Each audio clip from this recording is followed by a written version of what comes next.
Hola. La Iglesia Palabra de Vida de la Cuenca te da la bienvenida.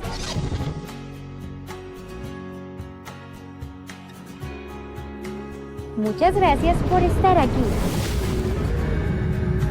Somos una gran familia. Hola, ¿qué tal familia? ¿Cómo estamos? Muy buenos días, buenas tardes o buenas noches según nos escuchas. Es una gran bendición el poder compartir con ustedes una vez más la palabra del Señor. Es una bendición hacerlo y creo que será una gran experiencia. Estamos leyendo el libro de Proverbios y vamos a ver un tema importante, un tema más del libro de Proverbios, y creo que es un momento importante para reflexionar algo más de este maravilloso libro.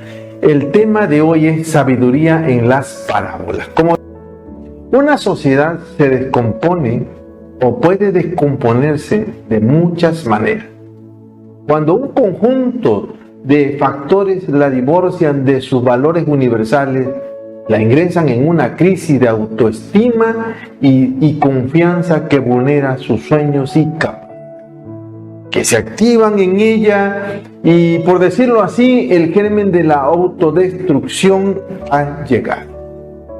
Los síntomas que apuntan a dicha autodestrucción están ya inmersos en una sociedad. Los síntomas de los que hablo, y lo digo con precaución y reserva, pues no soy experto en este tema, pero son del más variado signo e incluyen incertidumbre sobre el rumbo de las familias, de la sociedad y del país mismo. Un resquebrajamiento social, se puede decir, es decir, una crisis de cohesión en las familias y en un patrón de neurosis y conflicto en las relaciones interpersonales de toda la sociedad. Se viene un ambiente hostil y muy difícil. En realidad necesitamos urgentemente la ayuda del Señor, y hoy vamos a abordar un tema tan interesante que está pegando duro a nuestra sociedad, y yo creo todas las sociedades de la América Latina y de todo el mundo. Así que podemos observar que nuestra altura de esta vez, de esta ocasión, de este tiempo histórico nuestro, estamos entrando en un reemplazo de la cultura, un reemplazo de los principios divinos y de los valores universales en aras de un experimento de ideología progre en un mundo precisamente que va por el camino del desprecio y va por el camino del elitismo, expresión de elitismo y cosmopolitismo. Ha privado esta forma de vida, esta forma de violencia, ha privado a nuestro país, a nuestro gran país México, de los grandes aportes de otras culturas. La consolidación de principios divinos se han congelado. Y yo creo que no es la única experiencia en nosotros, entonces, vuelvo a repetir, en los países de América Latina y de todo el mundo. Lo ha achicado aún más y ha producido en nuestra sociedad una idea rinconera de que es mejor solos que mal acompañados. Poco se ha dicho de las aportaciones culturales negativas que están fluyendo como una corriente de gran ímpetu dentro de nuestra sociedad. Escuche esto tan importante. Y por supuesto que todas estas son aportaciones negativas, y bueno, esta forma que es una innovación dentro de la sociedad en que vivimos es una forma o es una corriente ideológica que otras sociedades disque del primer mundo viven en plena destrucción, en pleno caos moral, espiritual. Muchas veces nos impiden porque están tratando de ocultar todo. Hay un manejo de los medios de comunicación, hay un control estricto, y esto muchas veces impide que se vean los resultados que está viendo en estos países supuestamente desarrollados y del primer mundo, supuestamente, pero hay resultados caóticos donde han llegado a las consecuencias de haber ido por el camino equivocado. Pero no lo sabemos, simplemente no lo sabemos. Para nosotros simplemente hoy es una innovación. Esta forma de vida empobrece la mente, reduciendo su aporte para una mente crítica. Somos mentes conductistas simplemente. Y de pronto hay el sueño mexicano, raíces antropocósmicas de una civilización totalmente empobrecida, que come de las migajas, pudiendo tener grandes bendiciones que vienen del cielo, pero nosotros hemos ido por otro camino.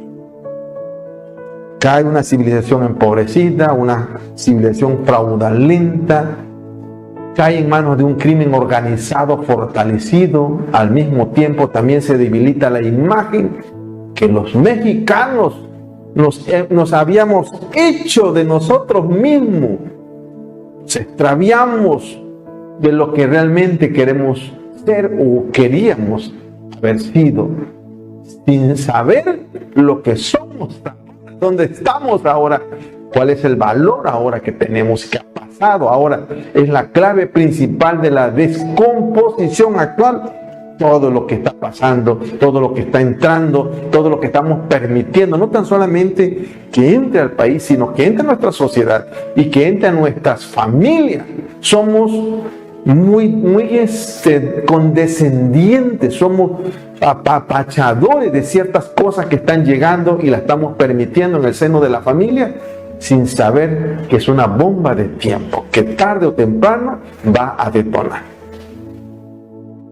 Así que vamos a ser conscientes de esto, porque en el limbo de la ignorancia ninguno puede definirse. Es necesario saber quién es y menos atreverse a definir lo que es el otro. Es decir, no sabemos ni quiénes somos nosotros como sociedad en un caos, generalizando, por supuesto. Menos sabremos quién es otro. Estamos muy dados siempre a opinar del otro, pero jamás nunca hemos pensado en lo que realmente nosotros somos. Es una sociedad fraudulenta. Dios nos guarde, Dios nos libre. En el libro de la República, que escribe Platón, filósofo griego, hizo el trazo de una sociedad en estado de decadencia y de composición. Él sentenció diciendo así estas palabras: el mal viene a las repúblicas por el hecho de que no hace cada quien lo que le corresponde. Escuche esto, si Platón no se refería hace más de 2000 años a nuestro amado México, el México de todos los días, indirectamente lo hizo. Porque hay países que caben en el retrato hablado de los intelectuales y de los filósofos, en lo particular del que estamos hablando hoy, de Platón. Qué tremendo, ¿verdad? Ahora, escuche esto es lo que le estoy diciendo. El fracaso espiritual de la nación nos lleva a la antesala de otro fracaso, incluyendo el material, no tan solamente el espiritual, sino el material.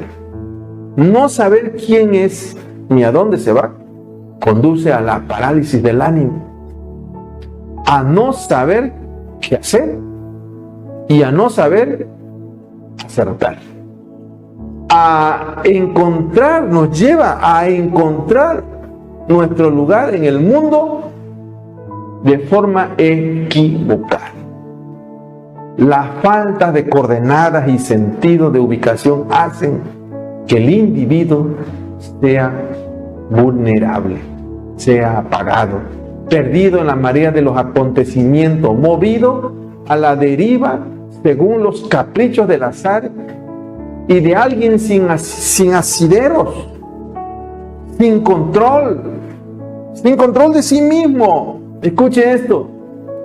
al que puede fácilmente manipular los moldes del autoritarismo y pensamientos únicos que presionan al mundo en que hoy vivimos. Es terrible ser presionados por todos los aspectos. Y una de las presiones tan fuertes es la delincuencia. Y la delincuencia se está fabricando en las casas. Nosotros mismos le enseñamos a nuestros hijos a defraudar a otro miembro de la familia. El pedir prestado y no pagar es estar enseñando a nuestros hijos. Es la escuela en casa. Y esto tenemos que pensarlo muy bien. Poner en incertidumbre al hombre, al ser humano, es el camino más corto para someterlo y controlar. Escuche esto muy importante. Porque la falta de satisfacciones vitales que podemos tener en nuestra sociedad agudiza el instinto de sobrevivencia que a su vez engendra el agresivo individualismo de la lucha por el pan, por el empleo, por las oportunidades de desarrollo, donde el egoísmo insolidario se vuelve la piedra de toque de las relaciones sociales. Hay insensibilidad, totalmente insensibilidad. Incluso hasta en el seno familiar.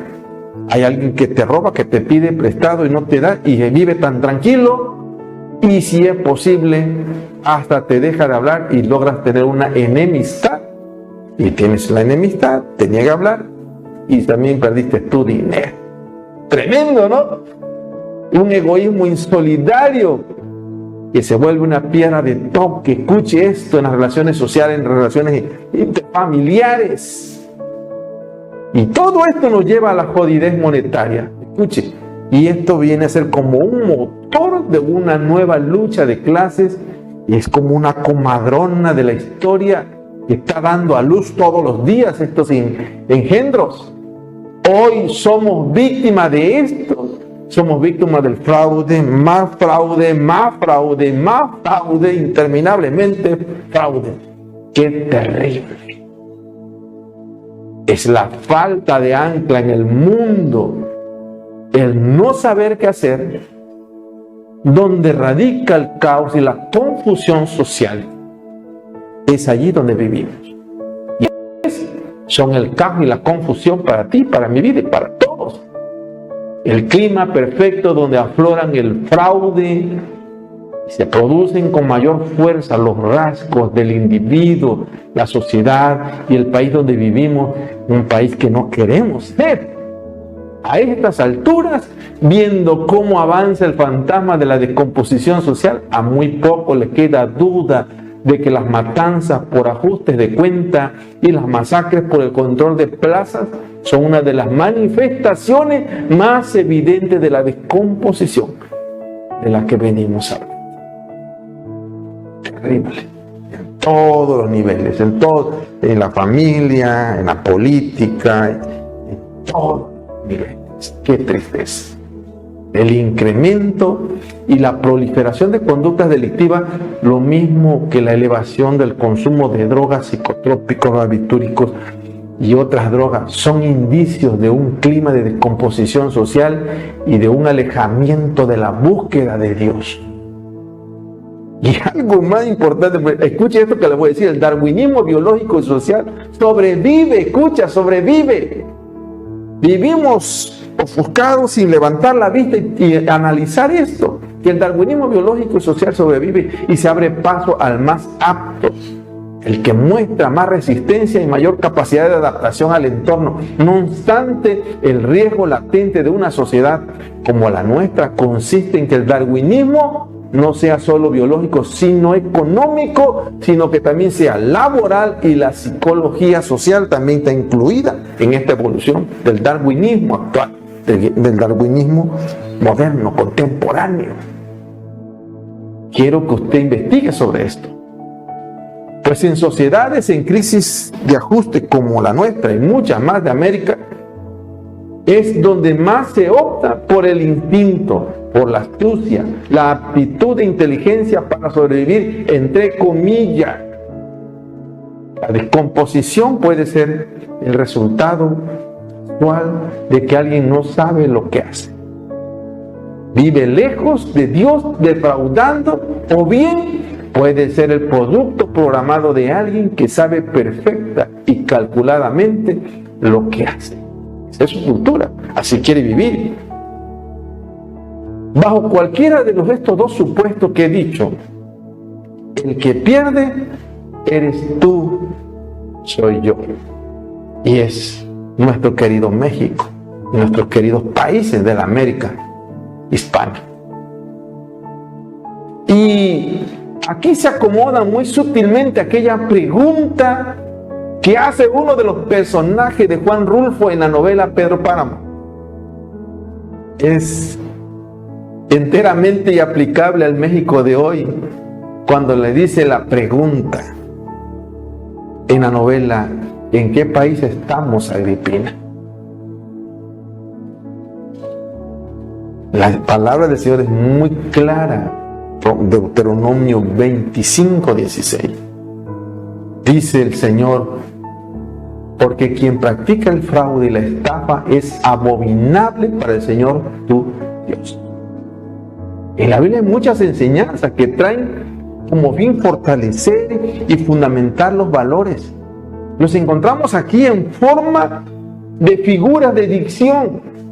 En este libro de Proverbios hay muchas, y las parábolas son narraciones breves que a través del simbolismo expresan una enseñanza moral, una enseñanza espiritual. Es una forma literaria con un objetivo didáctico. Utiliza la analogía o la semejanza para expresar su enseñanza. Tienen como fin llevar por el camino correcto a una sociedad en el colapso por la pérdida de valores, de principios.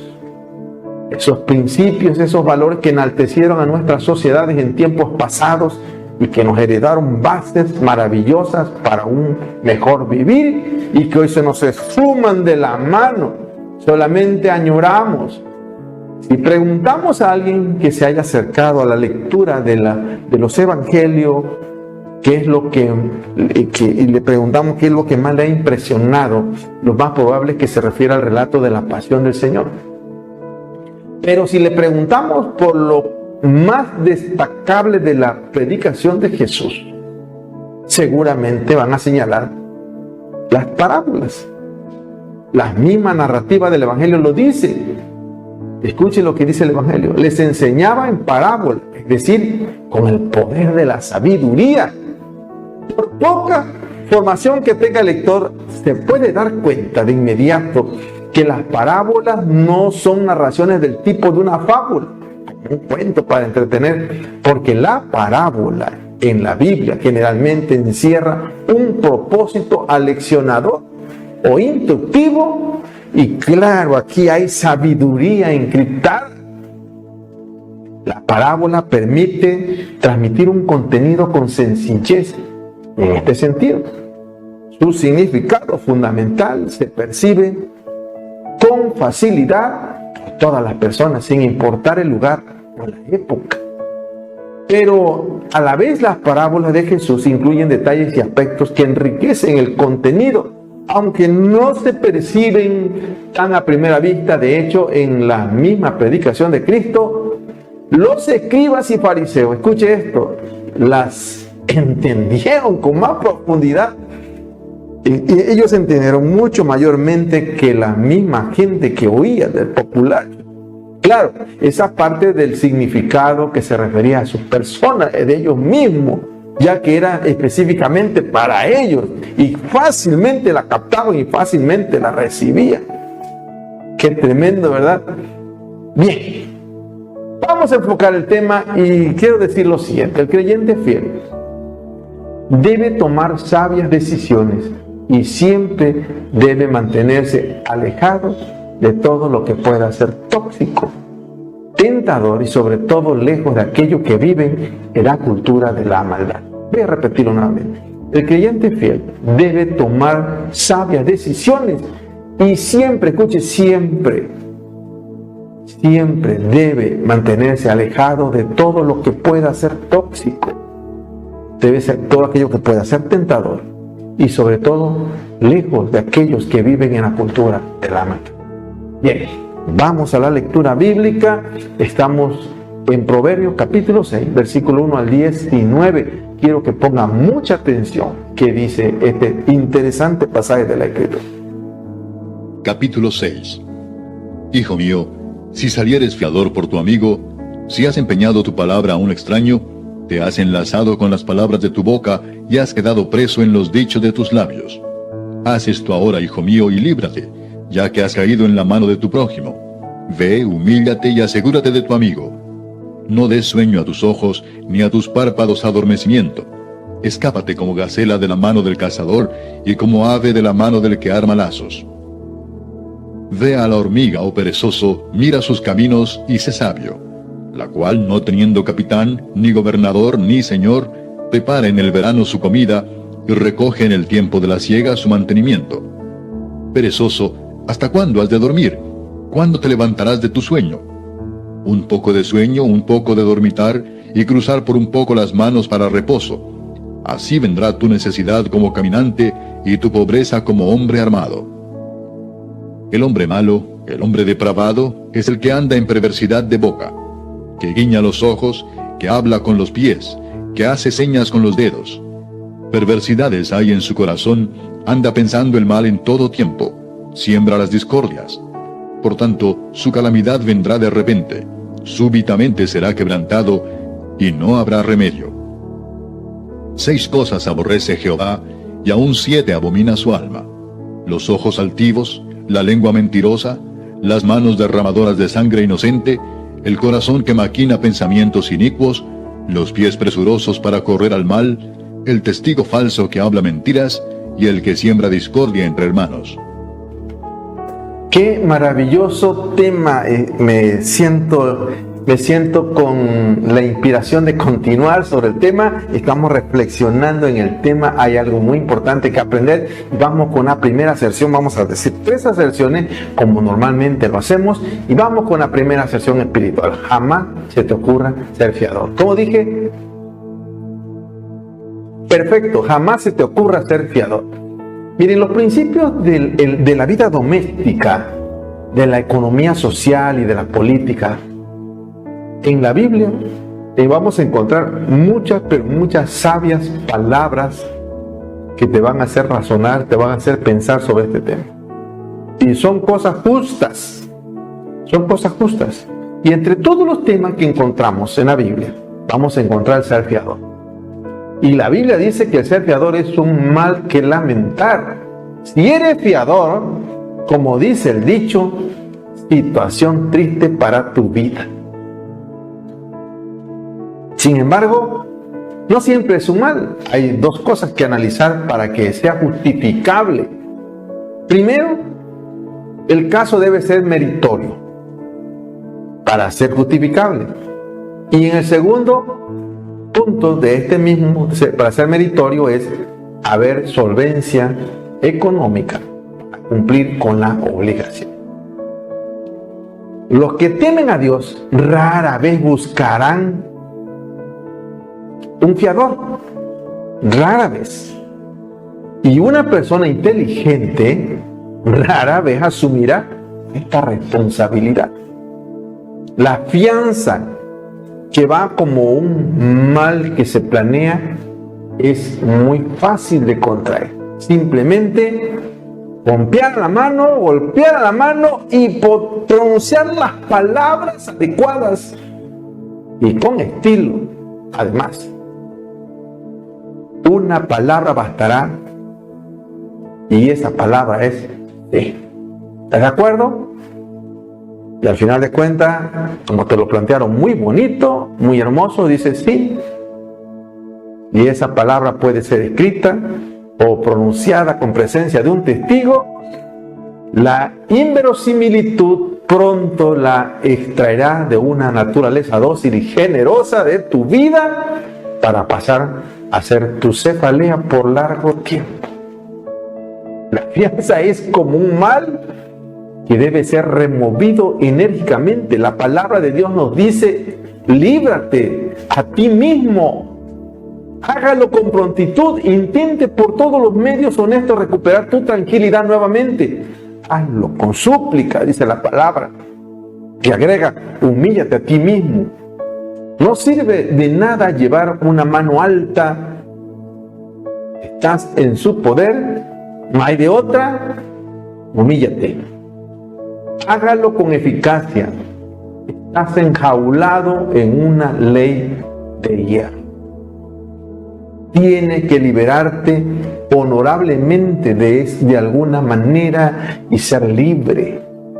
El consejo bíblico es que se haga sin acciones hirientes, porque no va a coadyuvar a favor. Escucha esto. Leamos el texto, Proverbios 6:3. Haz esto ahora, hijo mío, y líbrate, porque has caído en la mano de tu prójimo. Ve, humíllate y esfuerza tu prójimo. Wow. A veces vamos con una molestia, pero en realidad no es lo correcto, no es una buena idea, porque se calientan los ánimos y no se produce esa sensibilidad que se requiere que haya para entender que te tienen enlazado en un gran problema. El fiador es el que se convierte en garantía de una deuda a petición de otro. Las formas usuales o legales que hacen válida la fianza difieren en los diferentes países del mundo. Aquí se alude a la práctica de comprometerse, de confirmar su propósito de pagar al acreedor a falta de pago, en presencia de testigos, por supuesto. La prohibición no debe tomarse como incondicional. Hay casos en los que la fianza es ineludible. La ley a veces lo exige, pero cuanto menos te veas involucrado, mejor. Es un error que una persona se comprometa con compromisos que están más allá de sus posibilidades reales. Tal proceder no es simplemente imprudente, hay en ello una triple injusticia. Escuche esto. Vamos a ver esa triple injusticia. ¿Cuáles son esas tres injusticias? La primera injusticia va contra el acreedor por quien se hace fiador. Por cuanto la caución es falaz, porque no puede cubrir la medida del riesgo. Escuche esto. Y la otra injusticia, la segunda, va contra su familia, a quienes el pago les puede traer angustia, rutina, porque no tan solamente es contra la persona, sino también involucra a la familia. Todos los días, como una rutina, habrá amargura, comentarios, habrá maldiciones, habrá lágrimas. Será algo terrible, angustia, y todo esto te lleva a una ruina en la familia. Y la tercera, escuche la tercera, va contra los que dan el crédito en sus propias transacciones, porque al tomar fianza se involucran los riesgos de otros negocios, además del suyo propio también. Es incorrecto hacer compromisos con desconsideración y sin temor. El caso aquí tratado es el de la fianza de un amigo a un extraño. Y la temeridad y la prisa pueden relacionarse con una persona así, que puede ser factible. Te emocionas y caes. Así que yo lo conozco. A veces, en realidad, nada más los vemos, pero no los vemos. Cuando los conocemos en situaciones así, y entonces decimos, híjole, no pensé que fuera así, porque en realidad no lo conocía. El ser humano, cuando siente el impulso generoso de esa emoción amistosa, tiende a pensar en ese momento solo en sí mismo, como si el riesgo fuera solo suyo. Y se olvidan que están haciendo acreedores a valores familiares. Se involucra a toda la familia. Sin pedir su consentimiento, ignorando sus riesgos, las finanzas a favor de extraños son extremadamente peligrosas. Escucha esto. Observa que el proverbista nos da la opción de ser libres. Luego nos muestra los pasos a dar. Nos llama a ser diligentes para correr a librarnos por nosotros mismos. Escuche, el proverbista dice que será humillante ser aquella persona a la que te toca dar vueltas y presionar para deshacer el compromiso. Pero hay que hacerlo. El proverbista dice que no hay que dilatar el tiempo, hay que enfrentar la situación, y si queremos ser libres de tan esclavizante compromiso, tenemos que enfrentar valientemente y dolorosamente tal situación.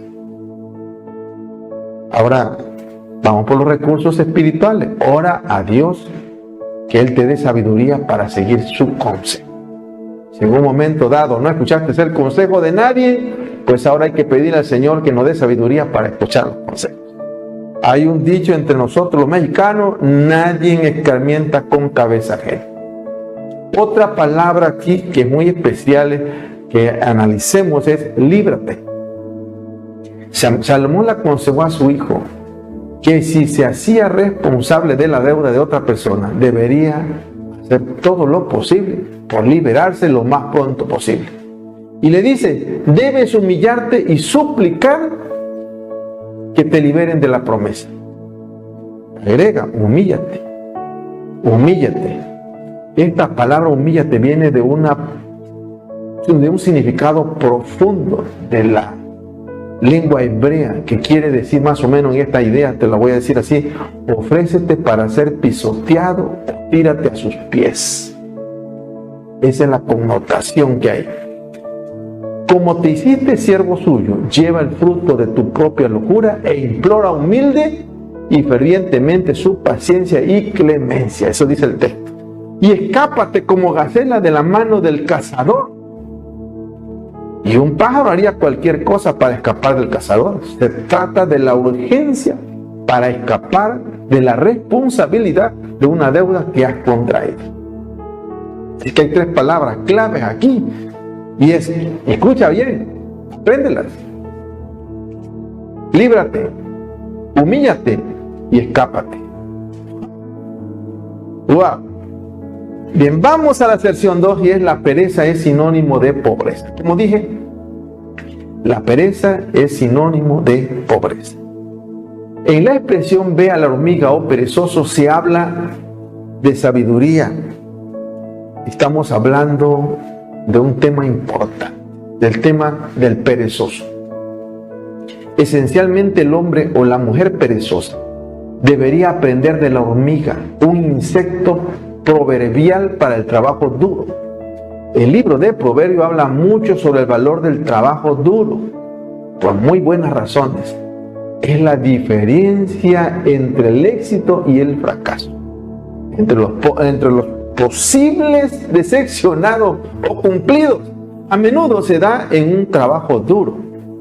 En realidad, el que quiere tener o el que llega a tener es porque ha trabajado duro. Ningún insecto es más laborioso, ni siquiera la abeja misma, que la hormiga. Y ninguno está más apegado o más afectuoso a sus crías que la hormiga.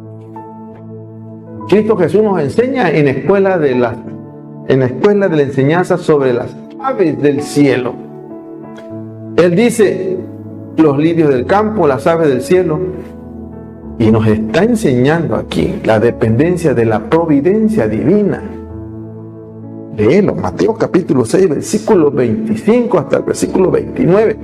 Y también se menciona, por ejemplo, la cigüeña, la grulla, la golondrina, para enseñarnos a tomar con responsabilidad acciones correctas en las estaciones del año bajo el contexto de la gracia de Dios, y no dejar pasar las oportunidades que Dios pone en nuestras manos. Tú lo puedes leer en Jeremías capítulo 8, versículo 7. Es maravilloso cuando el Señor dice en su palabra: ni tiene gobernador, ni tiene señor. Veamos que la hormiga es sabia y digna de ser imitada, porque trabaja mucho sin tener que pedirle que trabaje duro. La ética de la diligencia viene desde adentro y no tiene que ser impuesta por un capitán, por un supervisor, por un gobernante.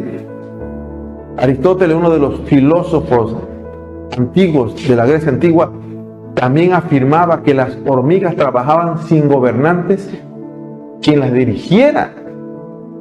Los entomólogos modernos han descubierto una organización social perfecta entre las hormigas, pero esto no implica que haya una jerarquía de mando.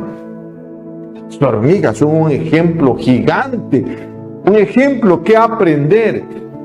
Cuando la palabra dice que prepara en el verano su comida, nos lleva a analizar que la hormiga trabaja duro cuando el trabajo debe realizarse en el verano. Y en la cosecha, el trabajo se hace. Esto significa que la hormiga da una buena lección sobre su manera y su sabiduría. Qué gran cantidad de grano se junta en verano que apenas puede soportar trabajando no solo a la luz del día, sino también a la luz de la luna.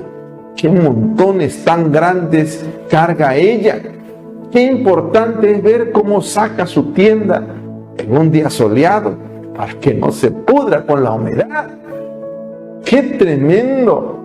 Analiza, ve a la hormiga, oh perezoso, mira su camino y sé sabio. Tremenda palabra.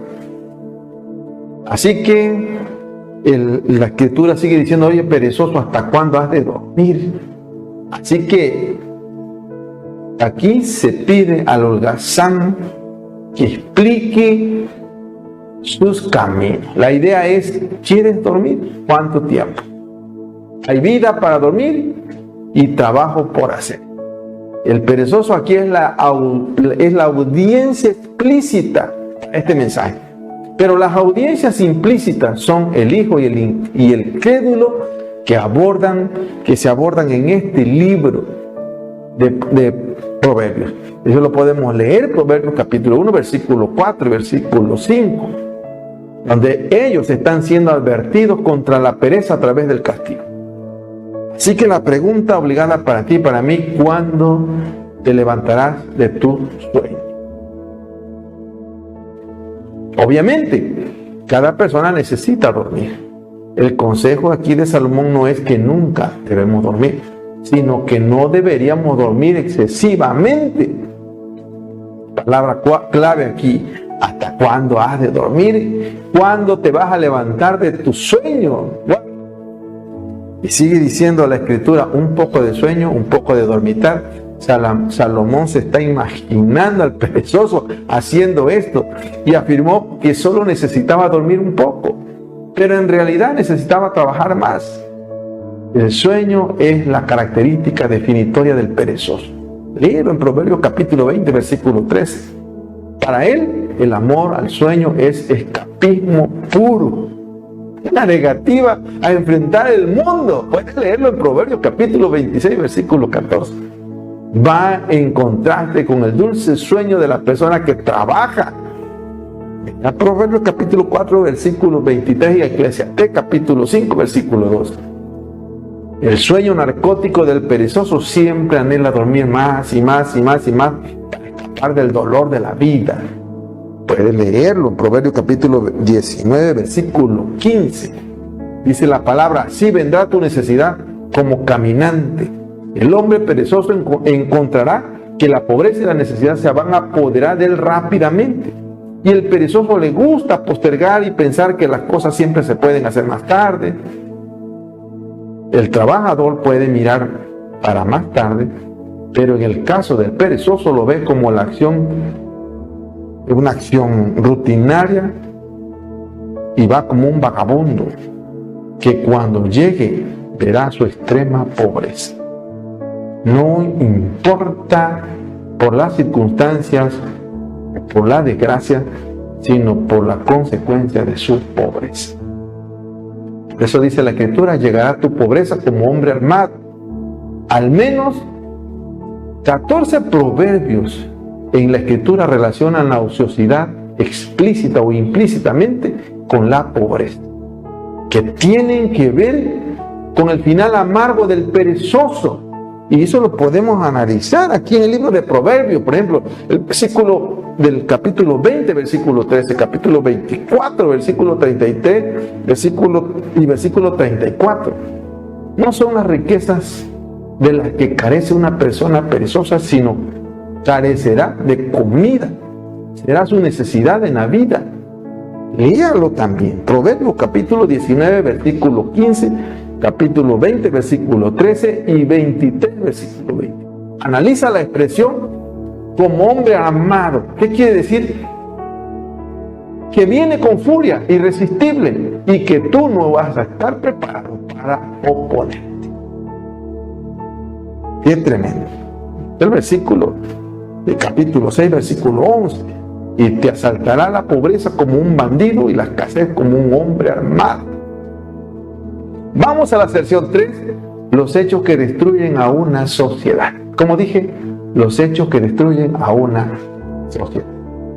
Bien, tremenda expresión cuando dice la palabra 6 cosas aborrece Jehová y aún 7. Varias veces en el libro de Proverbios Salomón usó esta expresión para dar una lista. Y aquí la lista es de cosas que el Señor odia, que manifiesta ser una abominación para su alma.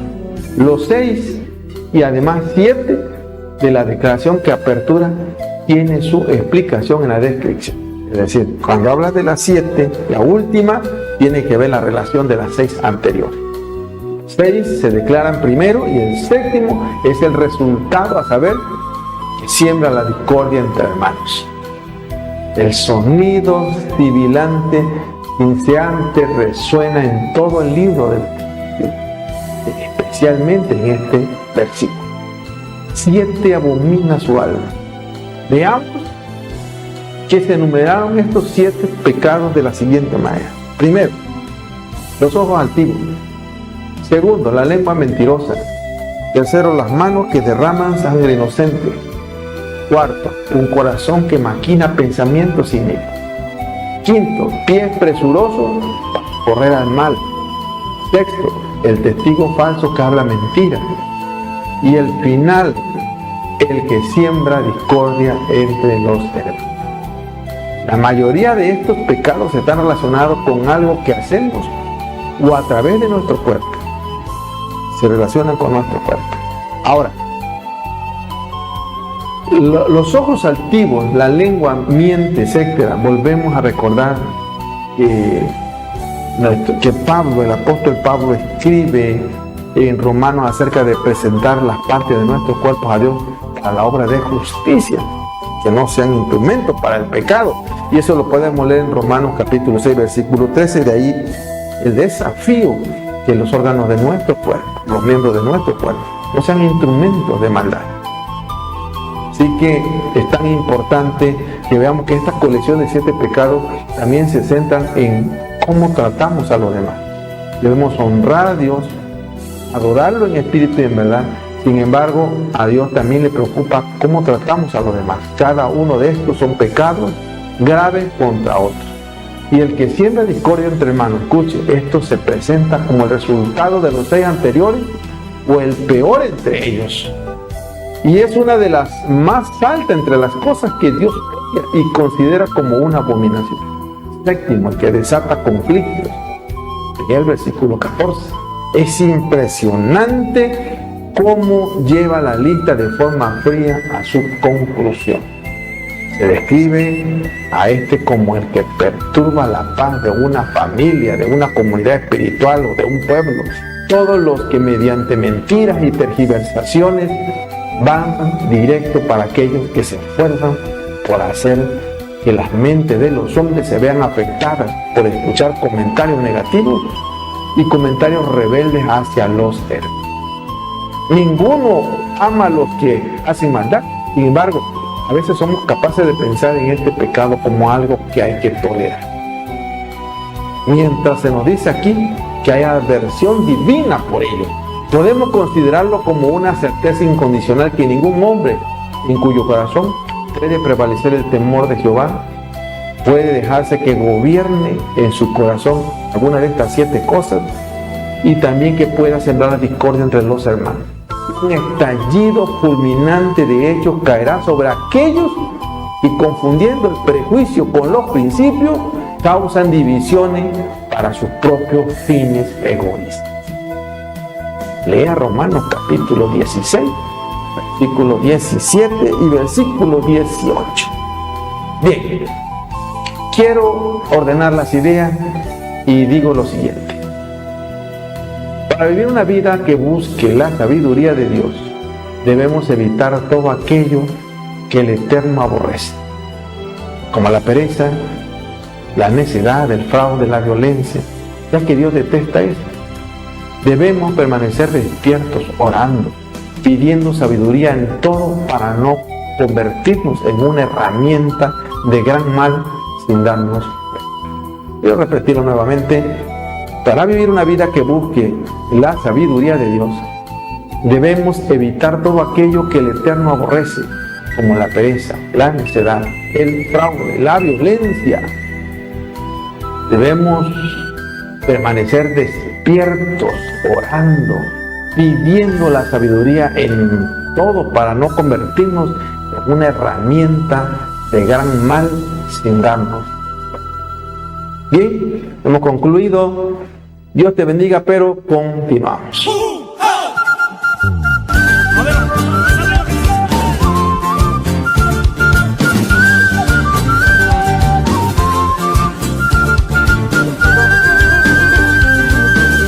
Quiero formar de ti, dulce tierra del alma, quedarte al fin después de andar por los parajes del mundo, explorar toda tu paz y como en sueños volar, tenerte al fin, amarte así, ay mi Bolivia del alma, que aún es tiempo de cambiar, que aún es tiempo de cambiar. No dirijas tu mirada hacia atrás, que un futuro está esperando por ti. Si en tus hijos aún existe el valor, inundan fe y esperanza por ti, y despertar del sueño que viene ahogando tu ser, y despertar del sueño que viene ahogando tu ser, y despertar del sueño que viene ahogándote.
soñar tu niñez, reverdeciendo tus campos, junto a ti conquistar los eslabones del tiempo. Quiero explorar toda tu paz y como en sueños volar, tenerte a fin, amarte así, ay mi Bolivia del alma. Y aún es tiempo de cambiar, y aún es tiempo de cambiar. No dirijas tu mirada hacia atrás, que un futuro está esperando por ti. Si en tus hijos aún existe el valor, que inunda fe y esperanza por ti. Y despertar Del sueño que viene ahogando tu ser, y despertar del sueño que viene ahogando tu ser, y despertar del sueño que viene ahogando.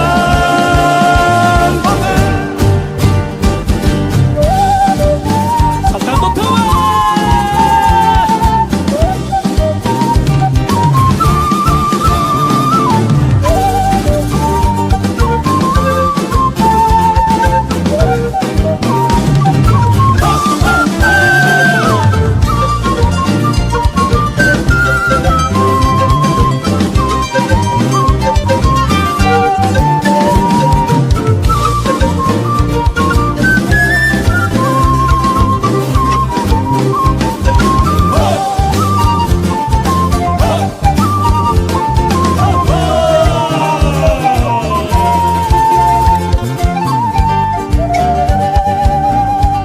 No dirijas tu mirada hacia atrás, que el futuro está esperando por ti.